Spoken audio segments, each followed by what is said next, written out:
In this video, we'll show you how to change the fluid in the front and rear differentials, as well as the transfer case on a Ford Explorer. This is a straightforward maintenance job that you can do at home with a few basic tools. At the end of the video, we'll also go over all the tools and parts used, and you can find links to everything in the description below. To begin, we'll raise the vehicle so we can work comfortably underneath it. Position your hydraulic jack under the front subframe at the reinforced ribbed section and carefully lift one side of the vehicle. Once it's raised, place a jack stand at the designated support point along the pinch weld on the sill, then slowly lower the vehicle onto the stand. After that side is secure, repeat the same process on the opposite side. Moving to the rear, position the hydraulic jack under the frame, near the large mounting bolt just ahead of the rear suspension arms, and begin lifting. Once the vehicle is high enough, place a jack stand under the appropriate support point along the pinch weld, then gently lower the vehicle onto it. Repeat this process on the other side so both rear wheels are off the ground. Before continuing, make sure the vehicle is sitting level on all four jack stands, as this is important for filling both differentials to the correct fluid level. With the vehicle safely supported, we'll start at the rear differential. On the back side of the housing, you'll find both the fill plug and the drain plug. It's important to always loosen the fill plug first to ensure that you'll be able to refill the differential after draining the oil. Using a 3/8" square ratchet, remove the fill plug.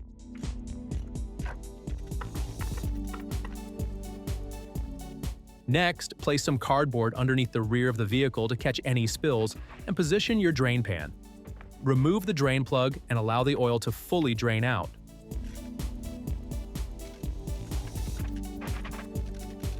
Once removed, you'll notice that both the drain and fill plugs have magnetic tips. So take a moment to clean off any metal particles that may have collected on them.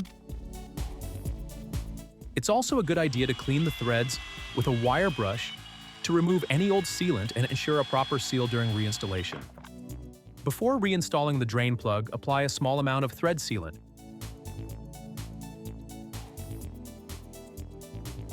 Then thread it back in and torque it to 34 Newton-meters or 25 pound-feet. Now we're ready to refill the differential. Using a small hand pump, insert the hose into the fill opening and slowly pump fluid into the differential until it just begins to seep back out. The rear differential takes approximately 1.6 liters, or about 1.7 quarts. Ford recommends Motorcraft 75W85 gear oil, although a high-quality 75W90 is also perfectly okay and often easier to find. Once the fluid begins to drip from the fill opening, that's your indication that the differential has reached the correct fluid level. Remove the pump from the fill opening. Then take the fill plug and clean its threads with a wire brush to remove any old sealant. After that, apply a small amount of thread sealant. Reinstall the plug and torque it to 34 Newton-meters or 25 pound-feet. Finally, clean off any residual oil from the differential using brake cleaner, and then we'll move on to the front. At the front of the vehicle, begin by removing the rearmost underbody panel beneath the engine. On this particular vehicle, the panel is already missing, but if yours is still installed, you'll need to remove the 5 screws using a 7mm socket, along with the 2 pin-style retainers. To release those retainers, use a flathead screwdriver or a trim removal tool to pull down the center pin. Then remove the clips and lower the panel out of the way. From here, you can see the front differential with the drain plug located at the bottom of the housing, while the fill plug sits on the right side, tucked between the drive shaft and nearby suspension components. Place some cardboard underneath and position your drain pan below the differential. Start by removing the fill plug using a T50 Torx socket. Space is a bit tight, but adding an extension to your ratchet makes it easier to reach.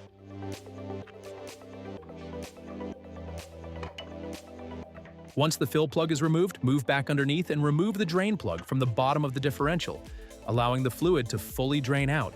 In this case, the drain plug was way over-tightened. Also on some models, these plugs may use a 3/8" square drive like on the rear differential, instead of a Torx 50. As with the rear differential, clean any metal debris from the magnetic drain plug, then use a wire brush to clean the threads and remove any old sealant. Apply a small amount of thread sealant on the threads. Reinstall the drain plug into the differential and torque it to 40 Newton meters or 30 pound-feet. Next, move over to the fill plug on the side of the differential.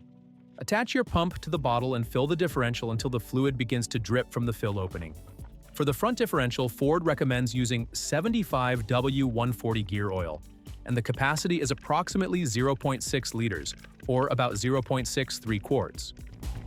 Once the fluid starts to drip out, that's your indication that it has reached the correct level. Finally, clean the threads of the fill plug with a wire brush. Note that this plug is not magnetic. Then apply thread sealant and reinstall it. Finally, torque it to 40 Newton meters or 30 pound-feet. Clean off any remaining oil residue from the differential and surrounding components using brake cleaner. Once that's done, reinstall the underbody panel by securing it with the clips and bolts you removed earlier. With the front differential taken care of, we can move on to the transfer case. This is located toward the center of the vehicle, behind the transmission. To access the drain and fill plugs, there is usually a small heat shield that needs to be removed. On this vehicle, it's already missing, but if yours is still in place, remove the 3 bolts using a 10mm socket and set the shield aside. Once the shield is out of the way, you'll have a clear view of both the fill and drain plugs. Place a piece of cardboard underneath the area along with your drain pan, then begin by removing the fill plug. After that, remove the drain plug and allow the fluid to fully drain out. When you remove the plug, the oil will travel a fair distance, so make sure your drain pan is positioned far enough out to catch that initial stream. While the fluid is draining, take the time to clean the magnetic tip of the drain plug using brake cleaner to remove any accumulated metal particles. Then clean the threads to remove any old sealant before reinstalling the plug. Apply some new sealant on the threads of the plug. Thread it back into the housing and torque it to 16 Newton meters or 12 foot-pounds. Now we're ready to refill the transfer case. Attach your pump to the fluid bottle and begin slowly filling it. Ford specifies Mercon LV automatic transmission fluid for this application, and the transfer case takes approximately 1 liter or about 1.1 quarts. Continue filling until the fluid just begins to drip out of the fill opening, which indicates the level is correct. Once filled, clean the threads of the fill plug, apply a small amount of thread sealant, and reinstall it. Torque the fill plug to 16 Newton meters or 12 foot-pounds. Finally, clean off any oil residue from the transfer case and the cross member underneath and reinstall the heat shield if your vehicle is equipped with one. At this point, you can safely lower the vehicle back onto the ground, and the job is complete. To quickly go over the tools and parts used in this job, you'll need a hydraulic jack and jack stands, a ratchet with a 3/8 inch extension, a 10 and a 7mm socket, and a Torx 50 socket, a torque wrench. You'll also use a trim removal tool or flathead screwdriver, a wire brush, an oil drain pan, and a small fluid pump. For fluids, you'll need about 1.8 quarts of 75 W85 or 75 W90 gear oil for the rear, approximately 0.63 quarts of 75 W140 for the front, and 1.1 quarts of Mercon LV transmission fluid for the transfer case. In addition, have some thread sealant and brake cleaner on hand. You can find links to all of these tools and parts in the description below. If you found this video helpful, consider liking it and subscribe for more DIY maintenance guides. Thanks for watching.